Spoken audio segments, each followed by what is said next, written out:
Good morning friends, मैं पूजा ma'am आपका हार्दिक स्वागत करती हूँ। तो लास्ट लेक्चर में हम दोहे पढ़ रहे थे। कबीर के दोहे हमने पढ़ चुके हैं, रहीम के स्टार्ट किए हुए थे। चैप्टर 5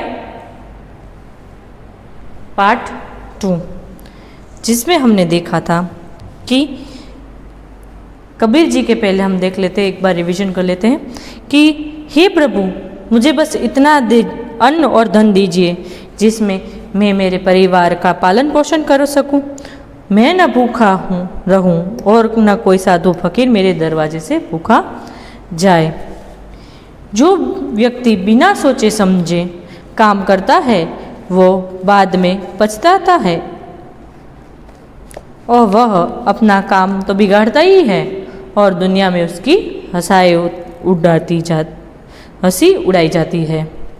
कबीर कहता है कि सबके सामने खड़े होकर मैं सबकी कुशल मंगलता की प्रार्थना करता हूँ और इसमें मेरी कोई भलाई दोस्ती और न किसी के लिए दुश्मनी मांगता हूँ। फिर रहीम जी का पहला दोहा हमने पढ़ा था।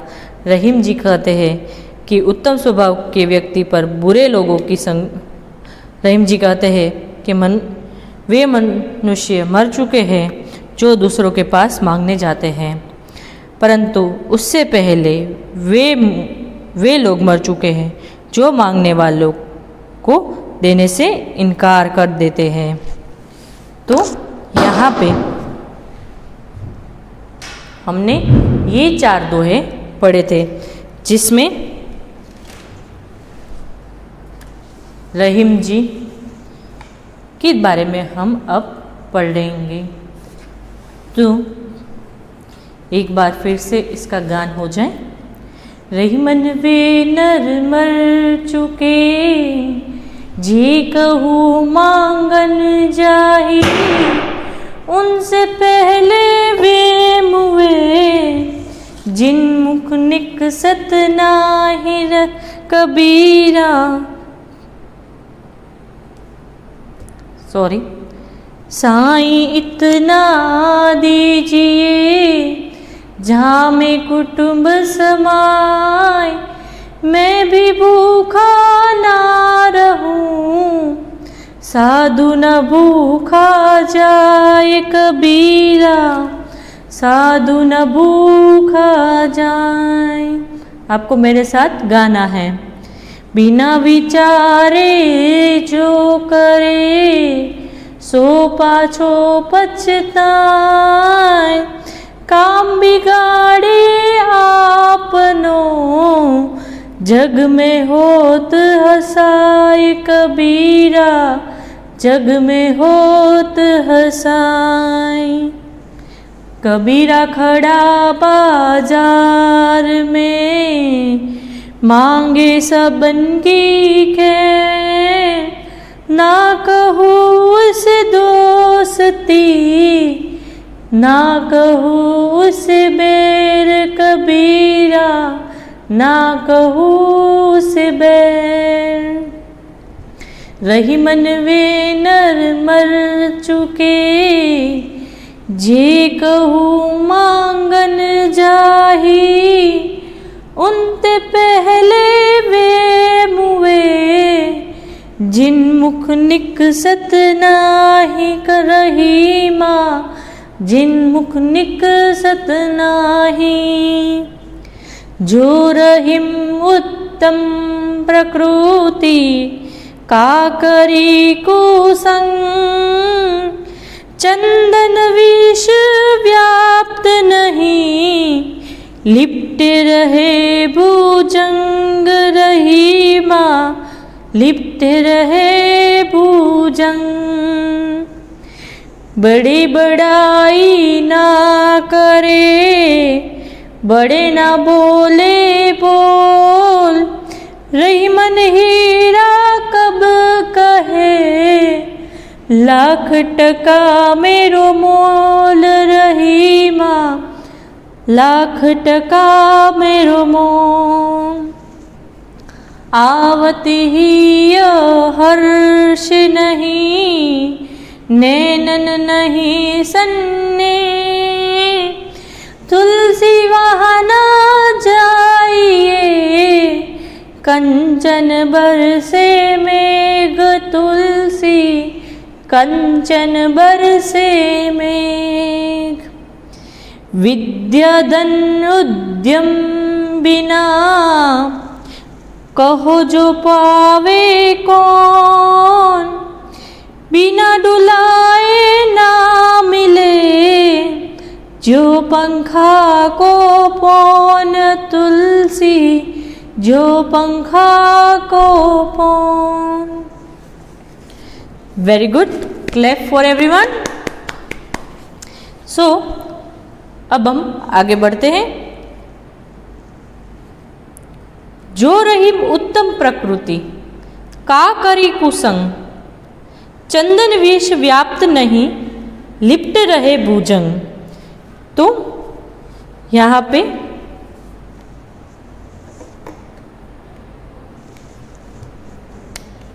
उत्तम माने श्रेष्ठ,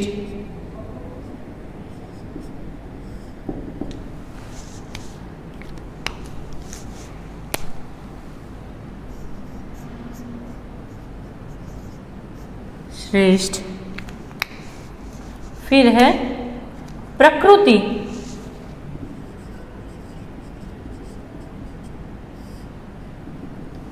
मतलब स्वभाव।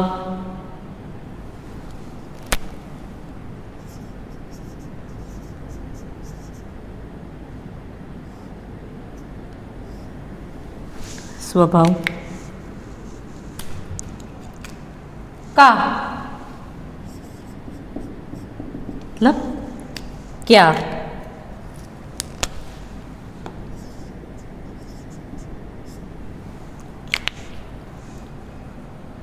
कुसंग,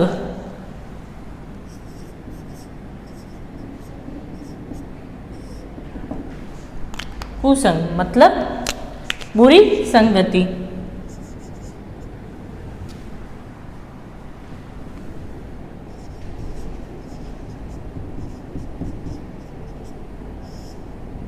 बुरी संगति। विष,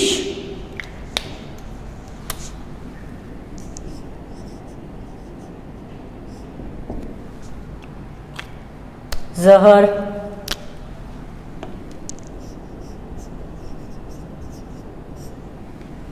व्याप्त,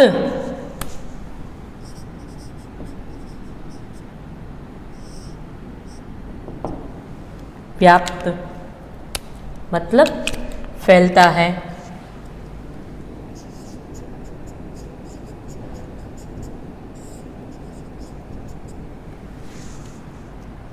भुजंग माने सांप।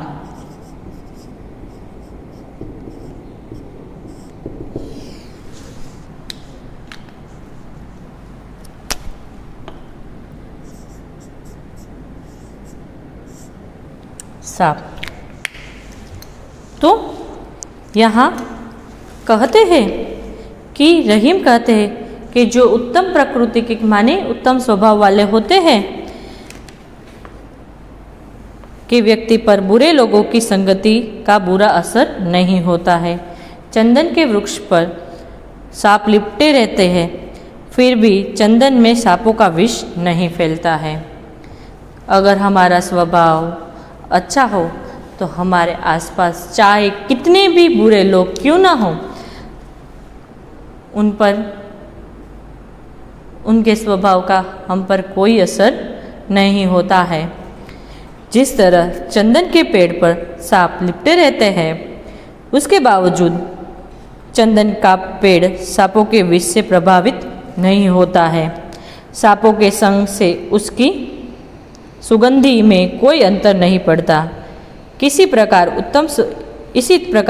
उत्तम स्वभाव के लोग बुरी संगति में रहकर भी उससे प्रभावित नहीं होते।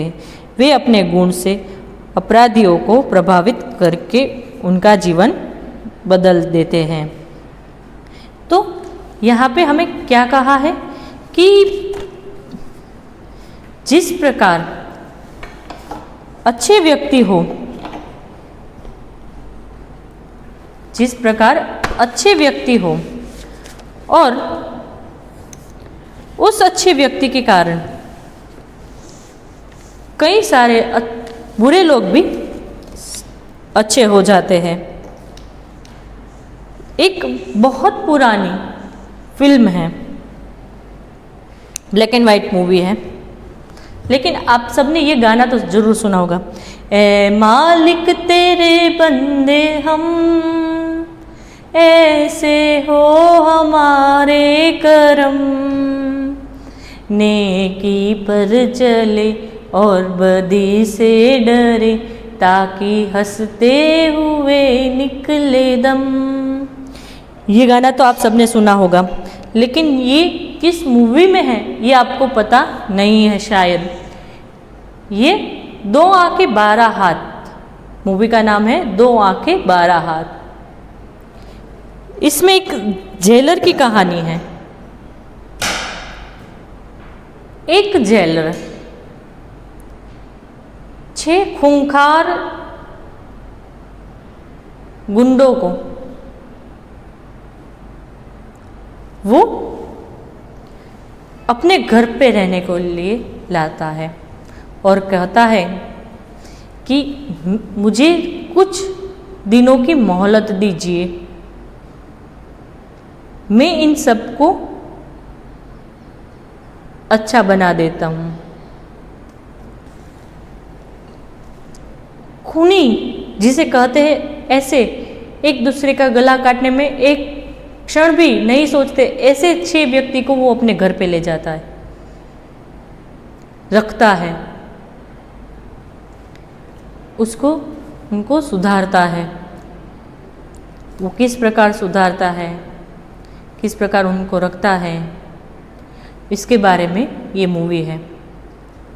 तो 6 व्यक्ति होकर भी एक व्यक्ति को बिगाड़ नहीं पाए, लेकिन एक व्यक्ति 6 व्यक्ति को सुधार देता है।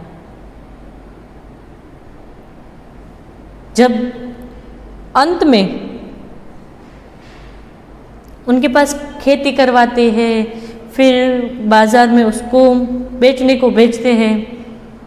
पहले तो सबसे पहले आपस में किस तरह से रहते हैं, किस प्रकार से खाना खाते, वो सब सिखाते हैं। बाद में ये सबको यह कार्य करने पर प्रेरित करते हैं और अंत में ऐसा होता है कि जो विलन होता है वो इन 6 को भटकाते हैं, उनको दारू पिला देते हैं। तो वो जेलर देख जाता है, तो एक बैल वो भड़क जाता है। वो बैल उन 6 को, क्योंकि वो तो नशे में धुत हैं, उनको ना मार डाले, इसकी वजह से वो जेलर अकेला उस बैल से लड़ता है और वो उसमें मर जाता है। तब इन सब की आंखें खुल जाती है।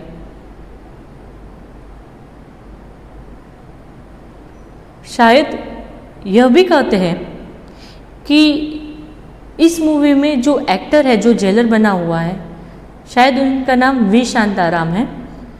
उन्होंने रियल में इस मूवी में इस बैल के साथ फाइटिंग सीन देने में अपनी आंखें गंवा दी थी। और जब बाद में ऑपरेशन और ये सब करवा के जब उन्होंने रोशनी वापस ली, तो फिर उन्होंने एक मूवी बनाई नवरंग, जिसमें कलर, अब जो हम फिल्म देखते हैं वो कलर फिल्म, मैंने जो बताई 2 आंखें 12 हाथ, वो ब्लैक एंड वाइट थी। बाद में ये कलर मूवी का दौर चालू हुआ। तो जिस प्रकार एक व्यक्ति ने 6 जो खूंखार कहा जा सकता है, वैसे आदमियों को अच्छा बना दे, तो ये तो आप आसानी से सोच सकते हैं कि तो अगर हम भी किसी बुरे इंसान, हम अपने आत्मविश्वास पर अटल रहे तो हमें कोई बिगाड़ नहीं सकता है। और एक उदाहरण देती हूँ। लगे रहो मुन्ना भाई, देखिए ना आप सबने, ये तो देखी हो गई, लगे रहो मुन्ना भाई। इसमें क्या होता है कि जब संजय दत्त रेडियो में गांधीगिरी करते हैं तब एक इंसान हर रोज एक व्यक्ति के दरवाजे पर पान की पिचकारी कर देता है। पान फूंक के जला जाता है। तो क्या कहते हैं कि मुझे बहुत गुस्सा आता है, पर गांधीगिरी में क्या कहते हैं कि हर रोज तुम उसके सामने वो साफ करो, एक दिन उसको शर्म आएगी। तो एक दिन वो सच में सुधर जाता है और वो वहाँ पे पान नहीं थूकता है। अगर हम सच्चे हों तो ये भी उदाहरण हम दे सकते कि गांधी जी सभी के मन में स्वतंत्रता के लिए अग्नि जलाई थी। एक व्यक्ति ने सारे देश में, उसी तरह किरण बेदी जिसने जेल में रहकर सभी कैदियों को सुधारा था, फर्स्ट लेडीज IPS। तो ये सारी बातें जो है, तो इसमें से हमें सीख लेनी चाहिए कि हमारे आसपास चाहे जितने भी बुरे व्यक्ति क्यों ना हो, अगर हमारा स्वभाव अच्छा है तो उस पर वो लोग कभी भी हम पर हावी नहीं हो पाएंगे। जिस प्रकार एक सर्प, सांप, चंदन की खुशबू इतनी अच्छी आती है कि कहा जाता है कि चंदन के वृक्ष पर सांप होते ही हैं। और सांप का स्वभाव क्या है? जहरीला। तो आए दिन सांप अपना डंस पेड़ पर मारता ही रहेगा। तो कभी भी हमने यह सुना है कि चंदन का वृक्ष विष वाला हो गया है, जहर वाला हो गया? नहीं, कभी भी हमने यह नहीं सुना है, क्योंकि चंदन का स्वभाव अच्छा है। वो अपने पास रहे सांप की बुराइयों को भी अपने में से अच्छाई ढूंढ लेते हैं। हमारे आसपास के लोग दूसरों के बारे में हमारे पास बुरा आकर बोले तो हमें बुरा सोचना चाहिए नहीं। हमारे मन में जो है सच्ची बात है वही हमें कहनी चाहिए। ये यहाँ पे कहा गया है। बड़े बड़ाई न करे, बड़े न बोले बोल, रही मन हीरा कब कहे, लाख टका मेरो मोल। तो बड़ाई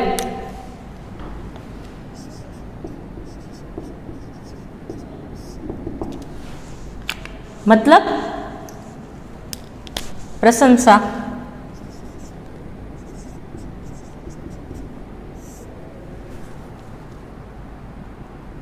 तारीफ,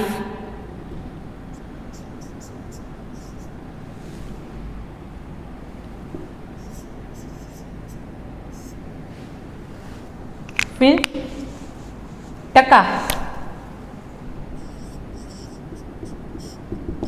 इस टके के बारे में बात नहीं की गई है, रुपए के बारे में बात की है। रुपया,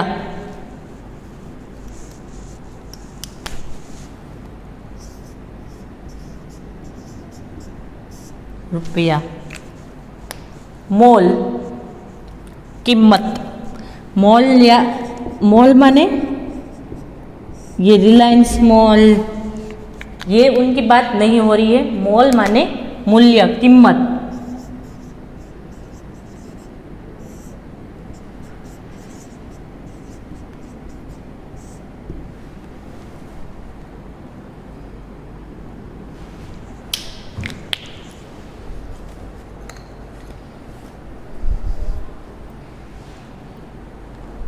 तो रहीम जी कहते हैं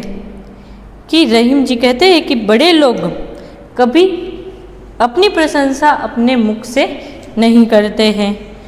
जो सचमुच बड़ा है वो कभी बड़े बोल नहीं बोलता है, बड़ी बड़ी बातें नहीं करता है। हीरा कभी नहीं कहता कि उसका मूल्य लाख रुपए है। हमने गुजराती में रविशंकर महाराज पढ़ा था, तब हमने ये सीख मिली थी कि वो खुद कभी अपने काम की प्रशंसा नहीं करते थे। तो इसी प्रकार जो सच्चे इंसान होते हैं, जो अच्छे इंसान होते हैं, वो कभी भी अपने मुख से अपनी प्रशंसा नहीं करते हैं। कोई भी इंसान ले लो, वो अपनी प्रशंसा खुद करते हैं।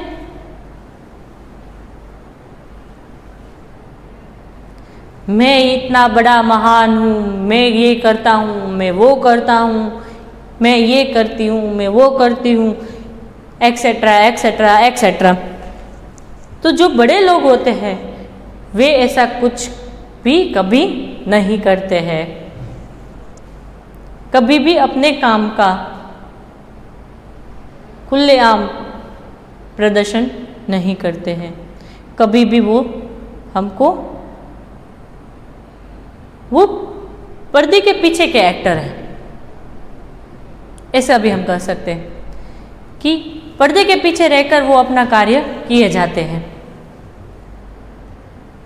ऐसे कई सारे लोग हैं जो बिना बोले कार्य करते ही रहते हैं।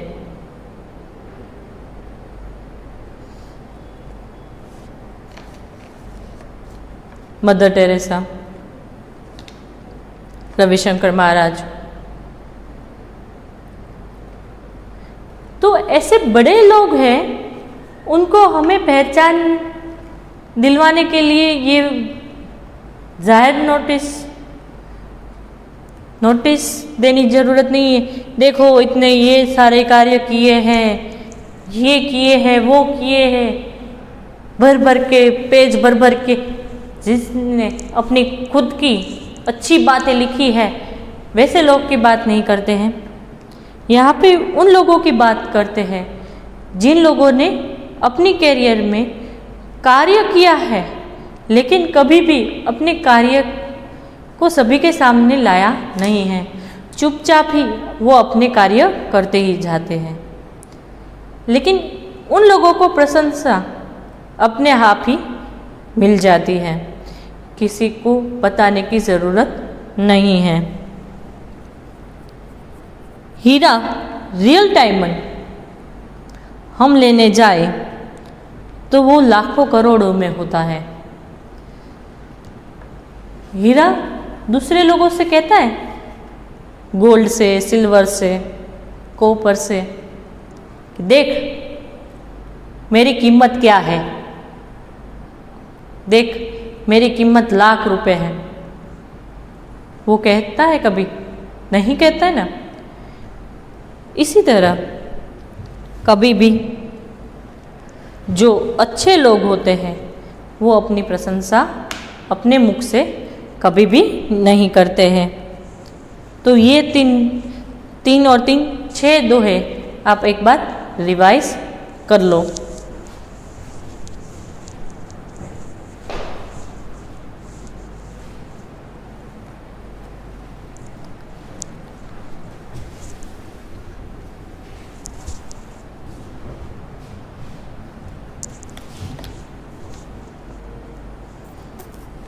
अब हम बढ़े चलते हैं तुलसी के पद की ओर।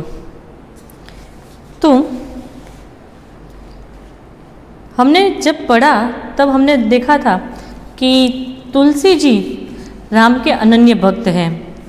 तो एक दोहा मुझे याद आता है कि जाऊँ कहाँ ताज तजी चरण तुम्हारे, काको नाम पतित पावन जग के ही अति दिन पियारे।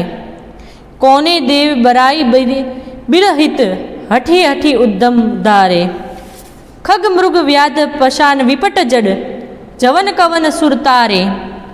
देव दनुज मुनि नाग मनुज सब माया विबस बिचारे, तिनके हाथ दास तुलसी प्रभु कहा अपन को हारे। तो यहाँ पे क्या कहते हैं, भक्त तुलसीदास भगवान राम से कहते हैं कि हे प्रभु, मैं आपके चरण छोड़कर और कहाँ जाऊं? संसार में पतित पावन नाम और किसका है? दिन दुखी लोगों आपकी सिवा और किसी के प्रिय है? आपके सिवा अन्य किसी देव ने हट करके दुष्टों का उद्धार किया है और बड़ापन पाया है। पक्षी, मृग, व्याध, पाषाण, जड़, वृक्ष, यवन को किस देवता ने तारा है?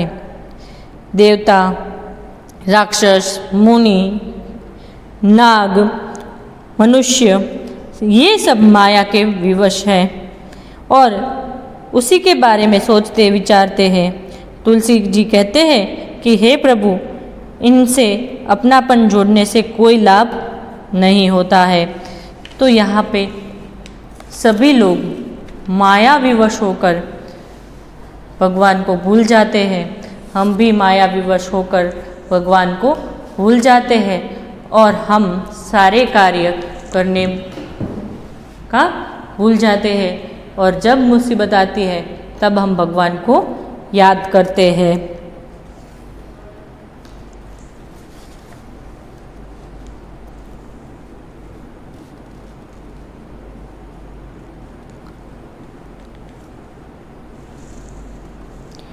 तो तुलसी के पद हम देखते हैं अभी।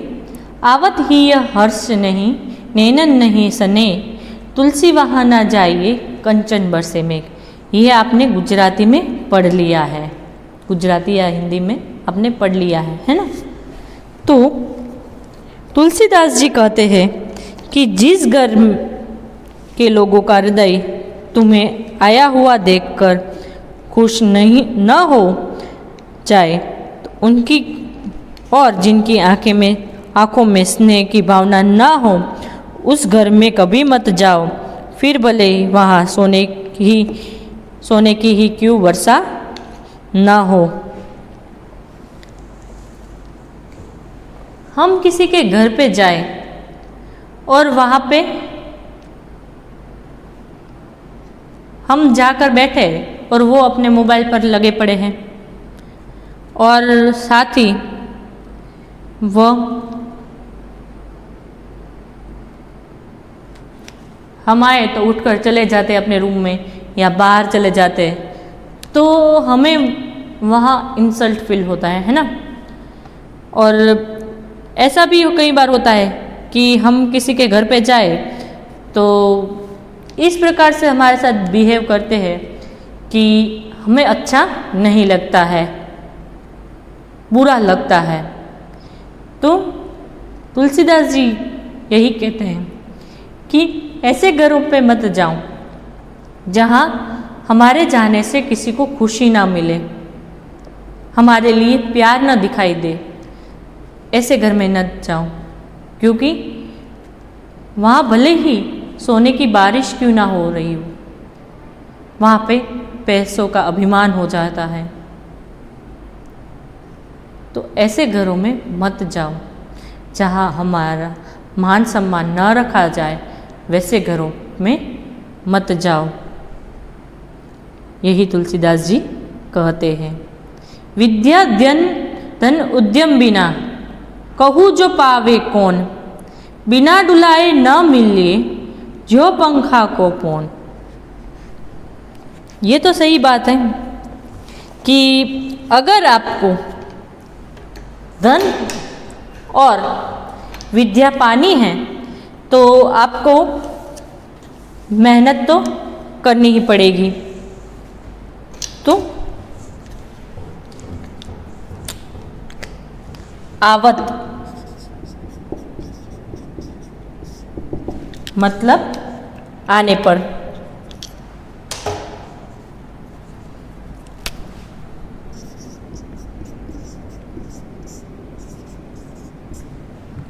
आने पर, हिय हृदय में,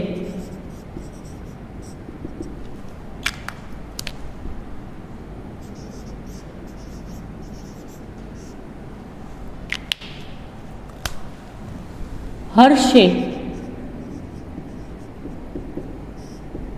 हर्षे प्रसन्न होता है।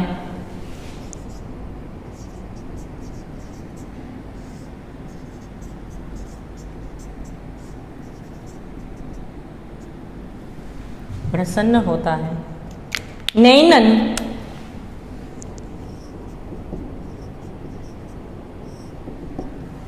नयन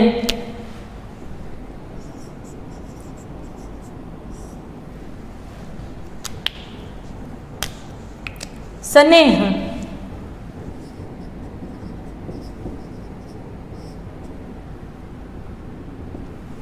स्नेह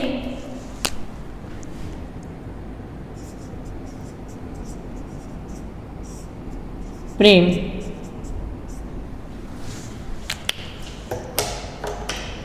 तहा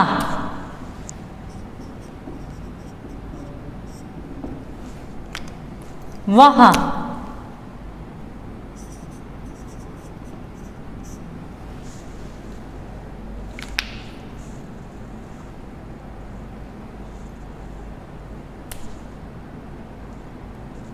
कंचन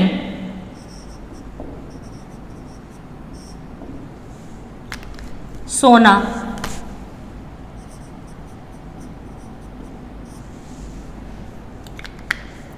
मेह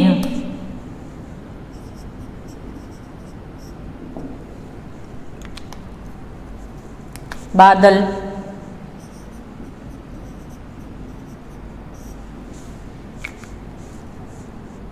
उद्यम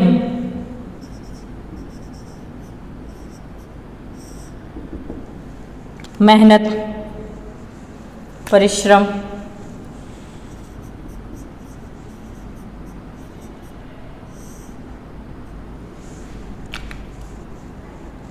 कहो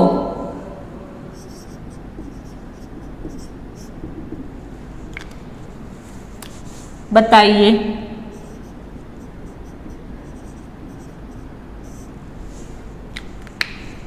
पावे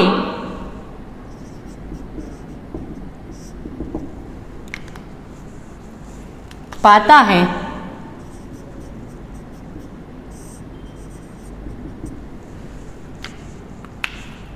जो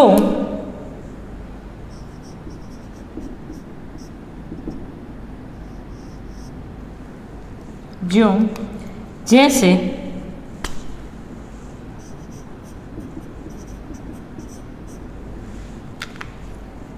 पौन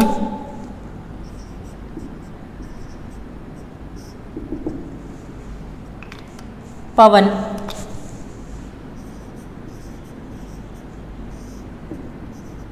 हवा। तो यहाँ पे क्या कहता है कि हमें अगर विद्या प्राप्त करनी है, धन पाना है, तो हमें परिश्रम करना पड़ेगा। जो परिश्रम करेगा उसको ही धन और विद्या प्राप्त होगी।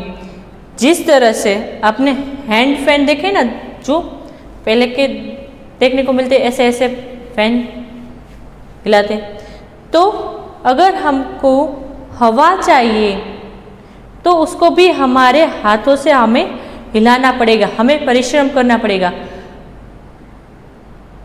ये यहाँ पे रख दिया तो हवा आएगी? नहीं आएगी ना।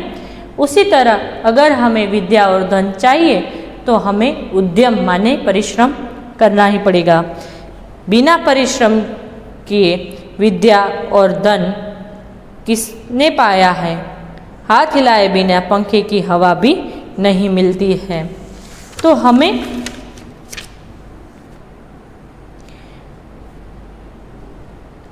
क्या कहते हैं तुलसीदास जी कि यही कहते हैं कि हमें उद्यम ही करना है। उद्यम ही न सिद्ध्यन्ति कार्याणि न मनोरथे। उद्यम बिना हमें सिद्धि प्राप्त नहीं हो सकती। अगर हम कार्य में अपने मनोबल से पूरा परिश्रम करके, हम उद्यम करके हम कार्य करें तो ज़रूर ही हमें सिद्धि प्राप्त होगी। तो यहाँ पे कवि श्री तुलसीदास जी कहते हैं कि अगर हमें धन और विद्या प्राप्त करनी है तो हमें मेहनत परिश्रम करना ही पड़ेगा और वो हमें करना ही चाहिए। एक बार आप रिवाइज कर लो फटाफट।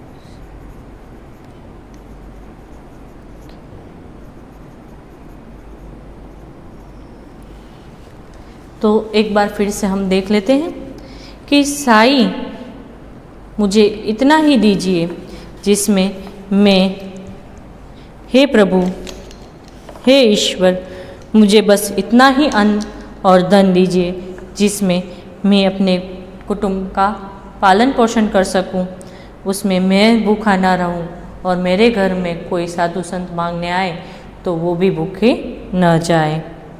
फिर है, जो व्यक्ति बिना सोचे समझे कुछ भी कार्य करता है तो वो बाद में पछताता है और उसका काम बिगड़ जाता है और दुनिया में उसकी हंसी उड़ाई जाती है।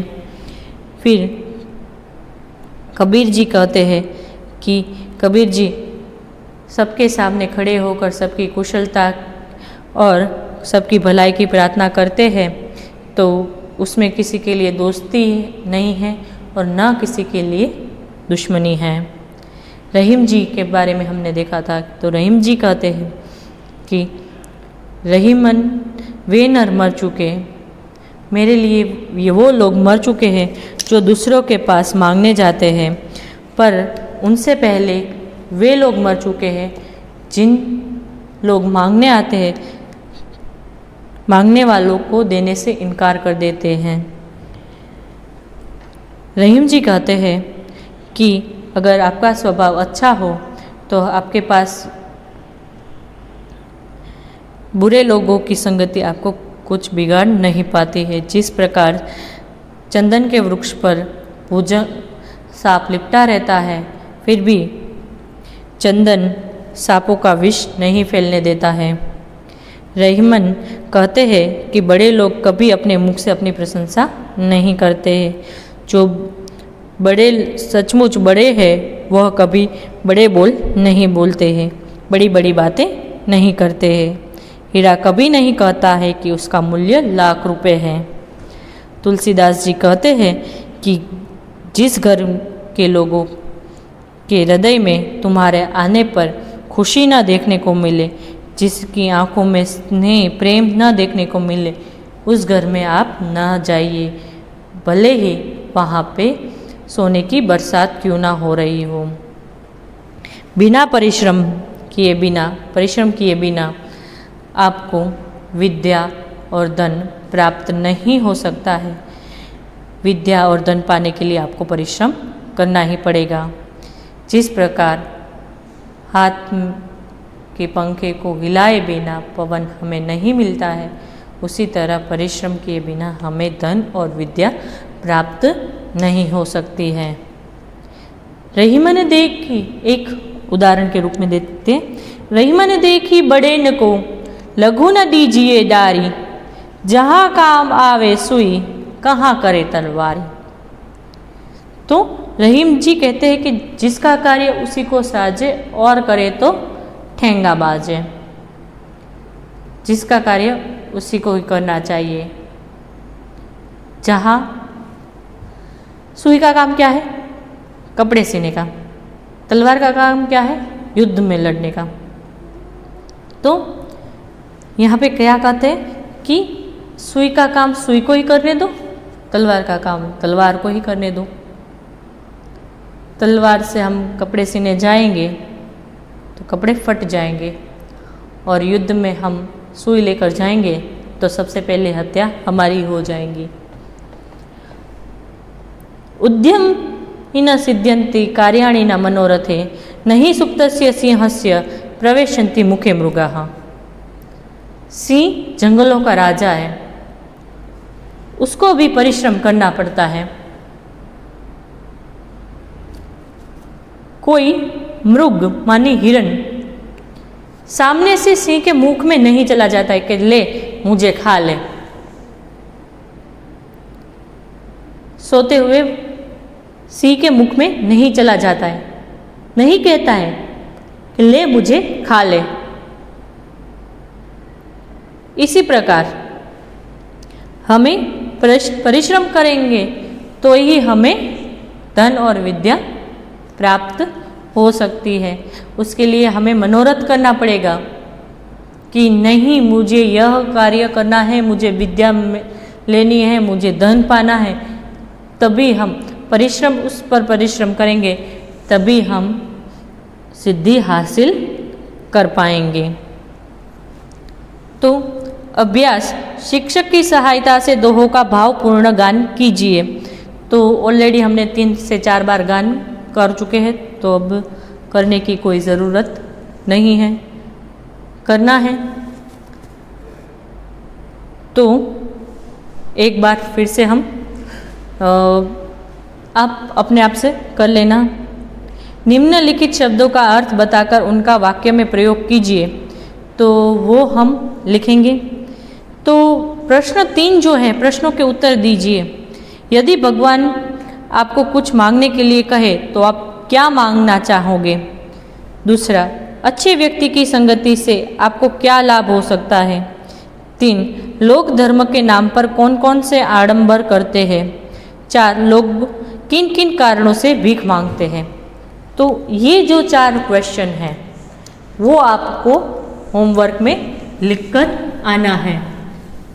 क्या लिखकर आना है? ये 4 क्वेश्चन जो अभी मैंने बोले हैं वो आपकी सोच आपको लिखनी है, इसीलिए आपको वहाँ पे लिखना है।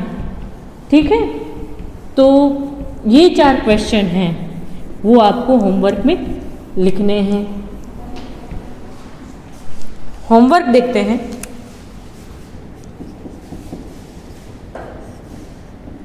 चैप्टर 5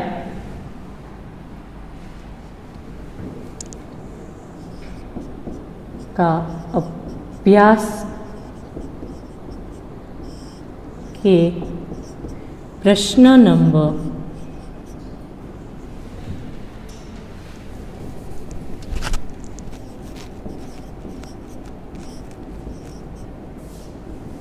3 फेयर बुक में लिखें।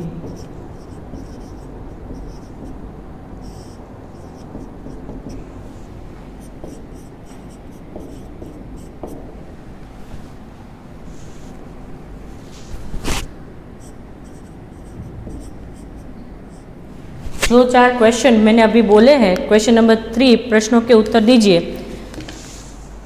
उनको आपको फेयर बुक में अपनी ओर से लिखना है, क्योंकि इसमें सभी आपके विचार यहाँ पे लिखने हैं। इसीलिए ये क्वेश्चन आपको अपने आप से ही लिखना है। बाद में अभ्यास और स्वाध्याय का मैं आपको लिखवाऊंगी नेक्स्ट लेक्चर में। तो तब तक के लिए मुझे आज्ञा दीजिए। बाय।